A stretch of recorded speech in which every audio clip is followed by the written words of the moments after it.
में पाक बहरिये ने भारत को जारहियत से बाज रखा। ईरान अमरीका तनाज़े को दौरान आबने हुर्मुज़ की बंदिश से तेल की आलमी सप्लाई मुतासर हुई। पाकिस्तान की अस्करी और सियासी क़यादत की कोशिशों से मशरिक़ वस्ता में जंग बंदी मुमकिन हुई। Naval chief admiral Naveed Ashraf का PAF रिसालपुर की पासिंग आउट परेड की तकरीब से खिताब। पाक फ़ज़ाइया जदीद टेक्नोलॉजी से लेस एक मजबूत फोर्स है। पाक बहरिया का मुल्क की बहरी सरहदों के दिफा में अहम किरदार है। पाकिस्तान किसी भी जारहियत का भरपूर जवाब देने के लिए तैयार है। ईरान अमरीका मुज़ाकरात का अगला दौर चंद रोज में पाकिस्तान या स्विट्जरलैंड में होने का इम्कान। मकाम और वक्त के तयन पर गौर जारी। आलमी मीडिया रिपोर्ट्स के मुताबिक सालिसों ने मुज़ाकरात के दूसरे राउंड के लिए कोशिशें तेज करते हुए राबते शुरू कर दिए। खत्ते में मज़ाहमती महाज मजबूत है, दुश्मन को खाली हाथ वापस जाने पर मजबूर कर देंगे। ईरान की पासदाराने इनकलाब के अलकुद्स फोर्स के कमांडर इस्माइल क़ानी की आबनाए हुर्मुज़ की नाकाबंदी के बाद अमरीका और इसराइल को वार्निंग। कहा किसी भी जारहियत का मुकाबला करने के लिए तैयार हैं और दुश्मनों का इंतजार कर रहे हैं। अमरीका और सैहूनी रियासत को याद रखना चाहिए कि वो यमन, बाबुल मंदब और बहरा अहमर से किस तरह खाली हाथ वापस हुए। इस बार भी दुश्मन को किसी किस्म की कामयाबी हासिल नहीं होगी और खित्ते में मौजूद मज़ाहमती क़ुव्वतें उनके अज़ाइम को नाकाम बना देंगी। यूरोपीय यूनियन अमरीका के साथ तनाज़े के खात्मे के लिए तामीरी किरदार अदा करे। ईरान के सदर मसूद पिज़ेश्कियान ने फ्रांसीसी सदर एमानुएल मैक्रोन से टेलीफोनिक गुफ्तगू में कहा, यूरोप अमरीका को उन उसूलों की पासदारी पर आमादा करने में मस्बत किरदार अदा कर सकता है। धमकियों, दबाव और फौजी इक़दामात पर मबनी हिकमत अमली न सिर्फ मसले का हल नहीं बल्कि पेचीदगियों में इजाफा करती है। ईरान के साथ मुज़ाकरात में काफी पेशरफ्त हुई। गेंद अब तेहरान के कोर्ट में है। तवक्को है कि ईरान आबनाए हुर्मुज़ खोलने के लिए इक़दामात करेगा। ये ईरान पर मुनहसिर है कि वो आगे बढ़ने के लिए क्या इक़दामात करता है। अमरीकी नायब सदर जेडी वेंस का गैर मुल्की मीडिया को इंटरव्यू। बोले, ईरान कभी भी जौहरी हथियार हासिल नहीं कर सकता। हमारी तमाम रेड लाइन्स इसी बुनियादी उसूल से निकलती हैं। शायद ये पहली बार था कि ईरानी और अमरीकी हुकूमत ने इतने आला सतह पर मुलाकात की। अमरीकी नायब सदर जेडी वेंस का पाकिस्तान की क़यादत को खिराज तहसीन। अमरीकी नायब सदर ने वज़ीर आज़म शहबाज शरीफ और फील्ड मार्शल आसिम मुनीर की मेज़बानी को सराहा। अमरीकी टीवी चैनल को इंटरव्यू में कहा, पाकिस्तान ने ईरान और अमरीका के दरमियान बातचीत में अहम किरदार अदा किया। ईरान और अमरीका के दरमियान तवील अरसे बाद संजीदा मुज़ाकरात हुए। पाकिस्तानी क़यादत ने आला सिफारतकारी का मुज़ाहरा किया। खित्ते में अमन के लिए पाकिस्तान की कोशिशें काबिल तारीफ हैं। अमरीका ने आबनाए हुर्मुज़ की नाकाबंदी कर दी। अमरीकी सदर डोनाल्ड ट्रंप की ईरानी जहाज़ों को नाकाबंदी के करीब आने पर तबाह करने की धमकी। कहा, नाकाबंदी का मकसद ईरान को तेल बेचने से रोकना है। ईरान अब अपना तेल नहीं बेच सकेगा। मीडिया से गुफ्तगू में बोले, ईरान ने पैगाम भेजा है कि वो डील के लिए बेताब है। बहुत सी बातों पर समझौता हो चुका था, ताहम यूरेनियम के मामले पर इत्तेफाक ना हो सका। अगर ईरान इस पर राजी नहीं होगा तो कोई डील नहीं होगी। नाकाबंदी के दौरान मज़ाहमत ईरान के लिए दानिशमंदाना इक़दाम साबित नहीं होगा। अमरीकी वज़ीर जंग पैट हेगसेथ की ईरान को वार्निंग। कहा कि नाकाबंदी के दौरान ईरानियों की जानिब से फायरिंग मुतवक्के है, मगर ये इक़दाम दानिशमंदाना साबित नहीं होगा। पैट हेगसेथ ने कहा है कि ईरान जंगी सलाहियतों को दोबारा तैयार नहीं कर सकता। ईरान की फ़ज़ाई हुदूद हमारी मुकम्मल गिरफ्त में है।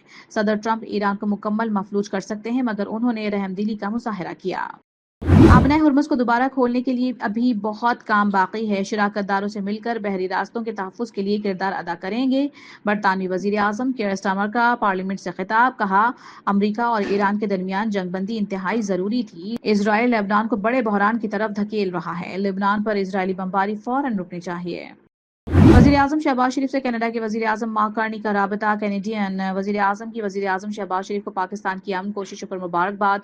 कहा, पाकिस्तान की अमन कोशिशों की बदौलत आर्जी जंगबंदी मुमकिन हुई। पाकिस्तान की मेज़बानी में अमरीका और ईरान के दरमियान मुज़ाकरात मुनाक़िद हुए। वज़ीर आज़म ने कहा कि अमरीका ईरान मुज़ाकरात अमन की जानिब एक अहम कदम है। पाकिस्तान जंगबंदी बरकरार रखने की कोशिशें जारी रखेगा। अक़वाम मुत्तहिदा के सेक्रेटरी जनरल एंटोनियो गुतरेस की जंग के खात्मे के लिए अमरीका और ईरान से मुज़ाकरात दोबारा शुरू करने की अपील। कहा कि यह वाज़ेह है कि इस जंग का कोई फौजी हल मौजूद नहीं। जंगबंदी हर सूरत बरकरार रहनी चाहिए। तमाम खिलाफ वर्जियों का खात्मा होना चाहिए। किसी मुआहदे तक पहुंचने के लिए मुज़ाकरात दोबारा शुरू किए जाएं। लेबनान और इजराइल के दरमियान मुज़ाकरात आज वाशिंगटन में होंगे। अमरीकी वज़ीर ख़ारजा मार्को रूबियो भी मुज़ाकरात में शरीक होंगे। अमरीकी महकमा ख़ारजा ने कहा है कि अमरीकी वज़ीर ख़ारजा मार्को रूबियो आज वाशिंगटन में लेबनानी और इजरायली सफ़ीरों के दरमियान मुलाकात में शरीक होंगे। दोनों ममालिक के सफ़ीरों की मुलाकात पाकिस्तानी वक्त के मुताबिक रात 8:30 बजे होगी। حزب اللہ نے اسرائیل کے ساتھ مذاکرات کی تجویز مسترد کر دی۔ حزب اللہ کے سربراہ نعیم قاسم نے کہا ہے کہ لبنان کی سرزمین کا 1 انچ بھی کم نہیں ہوگا اور اسرائیل کا جنوبی لبنان میں سرحدی دیہات کی عمارتیں مسمار کر کے بفر زون بنانے کا منصوبہ ناکام ہو جائے گا۔ تباہ شدہ علاقوں کی تعمیر نو جارحیت کے خاتمے کے لیے بنیادی شرائط ہیں۔ پاکستان کی لبنان پر اسرائیلی حملوں کی شدید مذمت، فوری جنگ بندی اور متاثرہ آبادی تک انسانی امداد کی بلا رکاوٹ فراہمی کا مطالبہ۔ اقوام متحدہ میں اسلامی تعاون تنظیم کے اجلاس سے خطاب کرتے ہوئے پاکستان کے نائب مستقل مندوب عثمان جدون نے لبنان کی خود مختاری کی مکمل حمایت کا اعادہ کرتے ہوئے اسرائیلی کارروائیوں کو بین الاقوامی قوانین کی کھلی خلاف ورزی قرار دے دیا۔ جب تک لبنان شعلوں میں جل رہا ہے، مشرق وسطی میں استحکام نہیں آ سکتا۔ صدر یورپی کمیشن ارسلا وان ڈر لین نے واضح کر دیا، کہا تمام فریق لبنان کی خود مختاری کا احترام کریں اور اس پر حملے بند کریں۔ اگر لبنان پر حملے نہ رکے تو امن کا جو عمل پاکستان نے شروع کروایا ہے وہ ڈی ریل ہو جائے گا۔ آبنۂ ہرمز میں جہازوں کی آزادانہ آمد و رفت انتہائی اہمیت کی حامل ہے۔ امریکی صدر ڈونلڈ ٹرمپ نے پومپیو سے معافی مانگنے سے انکار کر دیا، کہا کہ پومپیو نے غلط باتیں کی ہیں۔ پومپیو ایران کے حوالے سے میرے اقدامات کے سخت خلاف تھے۔ امریکی صدر پومپیو کو مخاطب کرتے ہوئے کہا کہ آپ ایک جوہری ایران کی اجازت نہیں دے سکتے۔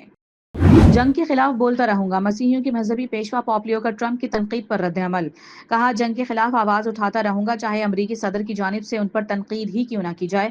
میں جنگ کے خلاف امن کے فروغ اور ریاستوں کے درمیان کثیر الجہتی تعلقات کو آگے بڑھانے کے لیے بولتا رہوں گا۔ بہت زیادہ معصوم لوگ مارے جا رہے ہیں، کسی نہ کسی کو کھڑا ہو کر یہ کہنا ہوگا کہ اس سے بہتر راستہ بھی موجود ہے۔ پاکستان اسٹاک مارکیٹ میں زبردست تیزی، کاروبار کے آغاز پر ہی مارکیٹ 4,000 پوائنٹ سے تجاوز کر گئی۔ کاروبار کے دوران 100 انڈیکس 1,64,000 کی سطح پر پہنچ گیا۔ 100 انڈیکس کی 4 نفسیاتی حدیں بحال، مارکیٹ کا ٹریڈنگ والیوم 4,58,00,000 شیئر سے تجاوز کر گیا۔ سندھ میں میٹرک امتحانات میں پرچہ آؤٹ ہونے کی روایت برقرار، کراچی میں 10ویں جماعت کا بایولوجی کا پرچہ آؤٹ ہو گیا۔ جیکب آباد میں 9ویں جماعت کا اسلامیات کا پرچہ وقت سے قبل ہی سوشل میڈیا پر تیزی سے وائرل ہوا۔ امتحانی مراکز میں کھلے عام نقل، طلبہ موبائل فون کے ذریعے پیپر حل کرنے لگے۔ اور پی ایس ایل 11 میں پشاور زلمی کی مسلسل 5ویں کامیابی، ٹیبل پر پہلی پوزیشن برقرار، ملتان سلطانز کو 24 رن سے شکست دے دی۔ 197 رنز کے تعاقب میں ملتان سلطانز 172 رنز بنا سکے۔ شان مسعود 35 اور جارج فلپس 32 رنز بنا کر نمایاں رہے۔ پشاور زلمی کے سفیان مقیم نے 3، افتخار احمد اور ناہید رانا نے 2 وکٹیں لیں۔ پشاور زلمی نے پہلے کھیلتے ہوئے 6 وکٹوں پر 196 رنز بنائے تھے۔